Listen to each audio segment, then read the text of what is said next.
welcome back to my channel. This is Becky. I wanted to do a quick little video follow up on some books that I'm going through all my stuff, so I got tons of books, but here's a few that I just came across. So we've got The Little Book of Mindfulness. It's 10 minutes a day to less stress and more peace by Dr.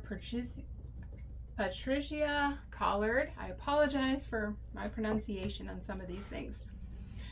This is another book that I like. It is Deepak Chopra, and it's The 7 Spiritual Laws of Success. And it's a pocket guide to fulfilling your dreams.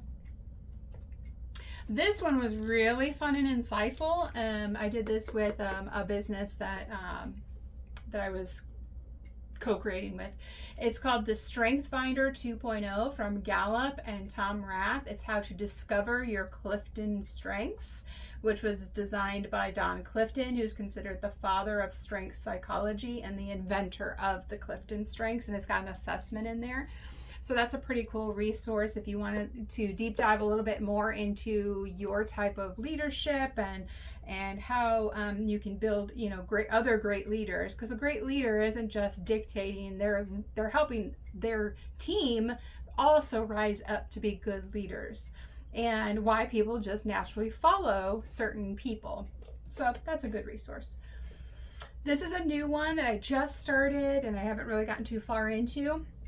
It's called The Ultimate Guide to Shamanism. It's a modern guide to shamanic healing, tools, and ceremony, and it's written by Rebecca Keating. And so this is something new that I've been getting into since I started getting certified through the Four Winds on energy medicine and became a Munaki Rites practitioner. And I've also done Ho'oponopono certification, and I've also done the Reiki's level 1 and 2 certifications and done some fire ceremony stuff. And so I'm trying to get more into the ceremonial stuff that my ancestors would have, been experiencing and getting. So it's kind of very fun. This is another one that I just got recently that I haven't started yet. I'm always learning about religions. I find it very fascinating to learn about different cultures, the different way people live in different areas all over the world.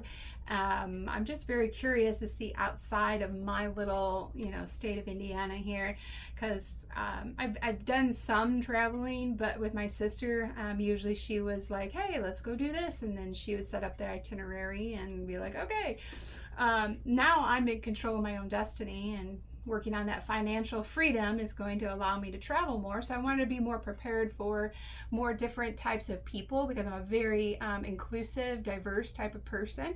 So anyway, this one is some sisters out in Rensselaer had given me this, and it was called The Book of Mormon, and it's another testament of Jesus Christ. So I'm looking forward to reading more about that one. This one was a really good one. It's called A Journey to Victorious Praying, Finding Discipline and Delight in Your Prayer Life. And it's by Bill Thrasher, and the foreword by Erwin W. Lutzer. And I'll be honest, my whole life is a prayer. So some people will get caught up in that.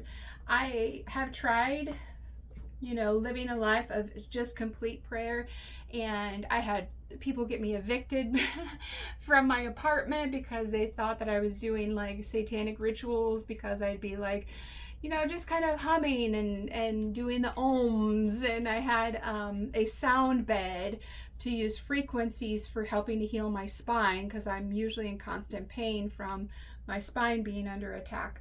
So I was using this vibration, and you hook your music up to it and it amplifies the music. And so, of course, people who don't understand that kind of stuff get weirded out. And then I found out some other demonic things were happening. So it was a good thing that I got evicted from that building over nonsense. This one I haven't started yet. I just picked this one up. It's called Transcending the Levels of Consciousness, and it's The Stairway to Enlightenment. David R. Hawkins with an MD and a PhD. So even though I'm experiencing it, I want to learn more about how to teach it, because most people don't survive their spiritual awakening. And when they do, then of course the people around them think that they're, schizophrenic, and then they end up homeless and drug addicts and self-soothing because they're trying to speak truth to the world and the world doesn't want to hear it, and then they hate themselves, and people won't allow them to come out of the gutter in order to actually be decent, to receive decent treatment. And so a lot of people will just shun spiritual people until they just become empty vessels that feel lost on this earth. And so that's why I'm a huge advocate on helping people in poverty. Not that I don't want to help the wealthy. Believe me, I need to be helping the wealthy because it's a trickle-down effect. I know that if I can help activate hearts, open third eyes, help people ascend to understand that we are both spiritual beings as well as godly beings, and that they kind of blend together because Jesus was a mystic. And he understood the chakra systems because he was able to travel and learn, and they prevent us from being able to do that. So I'm going to be learning more about how to teach you about the transcendence process. Then the other one that I'm going to actually be reading about is the history of God. And so I've been doing my own kind of research by going into these different synagogues and churches and belief systems. And here's this bestseller, so I found that, and I'm going to go ahead and read that. It's The History of God, The 4,000-Year Quest of Judaism, Christianity, and Islam, and it's by Karen Armstrong. Now, the Bible that I use, and I don't do it consistently because right now life is still shifting the reality around me, and I keep getting bumped, from place to place, until the right godly people can come in and give me, more of a platform to be able to speak more to the audience that I need to, because right now I'm still trying to get through the muck of the energetics, and now that that's shifting, then it's going to allow space for the more divine creatures to be able to help me. But what I recommend for the youth, because that is my target audience, the children and the youth really do, the star seeds connect with what I'm saying, because I am one of them. I'm just 49 years old and had to learn how to mask and survive death, because that's really what this is. It's a labyrinth of death. And so I can help you with strategies. This is a teen study Bible, and it is considered the New International Version, the NIV. I'm not sure what all the different versions mean. To me, I find it kind of very intriguing that they can take the same scripture and then it have different meanings, different people in different organizations in different areas. So that's why I say I can't say that I am religious. I'm just God's vessel. That's all I know. When I did my mission trip to Guatemala and with Grace Church out in Demont, we worked with a partnership with Casas por Cristos, and I loved that organization. It was just a fantastic, the host family and the sisters, I don't know what they call them in Guatemala, but the nuns, I'm not sure what their terminology was, but the place where the hacienda where we got to stay, where they fed us and really looked out for our safety while we were there, because this was like 2020. COVID had just been, we were just allowed to start traveling, and so I went on that mission trip, and I'm just saying I fell in love with that country because I love the way the people are, and I want to be able to help other people understand that way of living. I think America is not doing it right, and it needs fixing, and I know there's lots of us that want the fixing, so I'm glad that we're at a time where that can start to happen. But anyway, when I got back from that mission trip, I had someone from my church give me this book, and I just absolutely love it. It is called The Union with Christ, and it's by Rankin Wilburn, and the foreword by John Ortberg. And this is simply the best book for lay people on the subject. And that quote was Tim Keller. And it's received the the ECPA Medallion of Excellence and a Christian Book Award. This really helps you understand how Christ really has to be entered through your heart.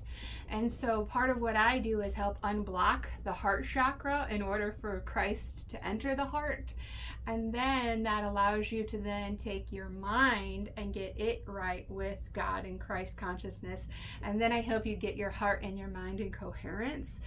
Greg Braden is another wonderful divine masculine who gives a lot of insight on this type of stuff. And so, you know, the heart, the brain coherence, your heart is more powerful electromagnet than your brain is. And we have too many people that are manifesting from the brain space. I want this, I'm going to repeat this mantra, I'm going to write this out, I'm going to do this, I'm going to make this happen. And that was never the design of the divine blueprint. It was always supposed to be that you followed your heart, you followed your loves, you followed your passions, you followed what spark of interest you had. And then when you follow that and you appreciate all those lessons, you're going to cry, you're going to laugh, you're going to, you know, and you appreciate that journey. It is a gradual incline journey of ups and downs and trials and tribulations. And then eventually it leads you to fame, fortune, stardom, all that fun stuff. We have too many people now, and that's why I teach these little star seeds, because they come in knowing what it's supposed to be like, and they see what's going on, and then they get angry, and then they want to hurt themselves or hurt others, and that was the design. So I help them compartmentalize that, don't fall into that trap, that you can survive this together. I can help you strategize along the way, but it is an exchange of energy, it is an exchange of wisdom, it is an exchange of basically health, wealth. So there does need to be financial compensation. I used to do, well, you know, if you let me stay in a spare room for a little bit and, you know, have some meals, then that would be enough service, and I won't stay very long. I never stay more than 3 months because it's just not safe for me. But then I found out that when I was staying with people and helping them, because I'm more of a communal living kind of person, that the demonic entities were usually there, and then I would have to remove myself because they would want to either swap destinies with me or try to kill me or steal my sacral energy or try to steal my essence or whatever it is. And so I had to learn that I have to live in isolation. I would love to live around people, but it's just not possible when I am part of the field, and people want shortcuts. They want to cheat. And it's like, no. The reason why I am chosen and gifted and have this power given to me is because I don't abuse it. I use it only when God tells me to, and I'm not greedy with it. I'm not envious. I'm not judging people. I'm not trying to withhold blessings. I am not allowed to distribute blessings free-nilly because I've gotten in trouble for doing that. God's like, that's a demon. Stop helping them. I'm like, dang it. They look like they were a churchgoer. I thought that was the pastor. And God's like, that's a demon in disguise. Lucifer could quote the Bible. You have to have discernment. So that's now been my focus, is focusing on sharpening my metaphysical tools, starting to really be able to explore my gifts more, because I know how powerful I am. I know that I can have the masses following me, and I have to make sure that I stay in the right alignment so they stay in the right alignment. Okay, I don't want to be leading them in a false way. Okay, and I'm not here to try to rise myself up to be like a savior or a guru. I just happen to be one voice that is sharing this information. And there are other people that are Joe Dispenza, you know what I mean? There are other names out there that are sharing this. Even the stars are, like, the celebrities are even coming out of their arena to really talk more about, you know, how they got to be there. And you don't even know the horror stories that they had to live in order to have that success and that fame and that fortune. Like I said in another video, I can change the energies around me in a heartbeat. Same way Marilyn Monroe could turn it off and turn it on. I can do that. I'm having to learn the nuance of that, because sometimes I can go from being soft and loving to all of a sudden now there's danger, and I'm like, okay, now knock it off, you know? And so that is a hard thing, and that is, again, a trauma response because of having to always be on alert to protect, and put myself as a shield between my babies or my students or my the families, my tribe, and the demonic entities that are attacking them, right? So I kind of try to like stand in the middle, and I'm like, all right, let's get on the same page here. What is it that you want? What is it that you want? How do we make that happen? If we can't, then we need to go separate ways. And so that requires a lot of personal work for me that goes unnoticed, unrewarded, taken for granted. I physically, this vessel gets used so much that people are like, oh, she's depressed because she's sleeping. And I'm like, no, honey, you got a lot of anger in you that you're projecting at me, and I have to alchemize it in some way. And I can only run so much, I can only exercise so much, I can only write so much, I can only create so much, and then I gotta sleep. And so being in a female body has its own issues, right? And so my goal is to take whatever wisdom I have and be able to share it with the masses, because I want everybody to be in their divinity. I want us to get rid of all demonic forces that have access to mess things up here in the 3D. But determining who's good and who's bad, that's not for me to say. That's for the good Lord above to say. All I do is speak truth, whatever that looks like. I cut through illusions. I cut through projections. I stand firm in my truth. I am a descendant of Jesus's bloodline and one of the 144,000. And yes, people, we are at the end of times. But that doesn't mean the end of humanity as we know it. It means this is a death of the old patriarchy and a rebirth, a new beginning for the matriarchy to come and rise up, to be in balance with the patriarchy. This is not for the women to rise up and conquer the men now. That is not going to help. What we need to do is, because believe me, I can get into my beaten up mode of what the hell are you doing? I'm not watching you. But that doesn't help, okay? Because the men are traumatized too. So us men and women, because I am a man in a woman's body, us, we, they, he, she, it, I don't care. We have to be equals. So the women have to be balanced, the men have to be balanced, and we have to respect the differences. I don't want to do what men do. I want to admire what men do. I want to respect what men do, and then I want to be able to do what a woman does. For 49 years, that was not an option for me. I had to be in my masculine energy in order to raise my children on my own and keep them as safe as I possibly could. Now, do they have some things that they have to work out because of mistakes that I made along the way? Absolutely. And have I apologized every single day the rest of my life for it? Absolutely. Do I feel the need to continue to apologize? No. Because I didn't know better then, and once I knew better, I did better. And that is, that's just how life is. We can't go around shaming people about past versions of who they used to be. You have to give people a clean slate. If you believe that Jesus died on that cross for your sins, then there's nothing to be ashamed of. There's nothing to be afraid of. There's nothing to feel guilty about. You've already paid your penance for whatever that sin was, whether it be through poor health, incarceration, right? You've had consequences. So it's not for me to then come along and, take the Bible and just give you more consequences with it. No, it's like, okay, now that we know where we're at, what do we learn from it? How can we make sure we don't repeat those past karmic cycles that were programmed or taught, or were just survival, didn't know any better? How can we now retweak your mental thinking, retweak your programming in the right direction? And so if you would like some help with that, I would be grateful if you would go ahead and reach out to homens.consulting@gmail.com, or you can send me a message at 219-252-1972. Right now, only the 5D people are getting through on my phone. So if you are a 3D based person, you are of the old earth, my phone will not allow you to connect with me. It just won't let the signal go through. I won't receive the call. I won't receive the text. if you are of the new earth, then it will process through the supernatural beings that are helping with me, because people are blocking in my 3D reality right now.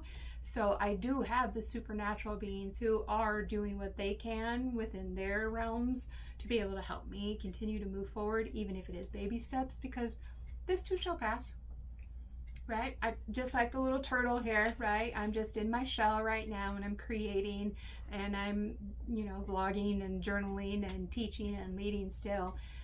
And then eventually I'll be able to come out of the shell and then actually go back to making the forward momentum that I need to. But right now, God said, you're right where you need to be. So, and I'm going to reinforce that for you. Right now, if you're watching this video, you're right where you need to be. And if you could like, share, subscribe, hit the notification bell so you know when I have more content, I'd appreciate it. And I'm so glad that you are here as part of my tribe, and look forward to getting to know you better. So drop a message down and say hi. All right, I'll talk with you in my next video. Have a great day.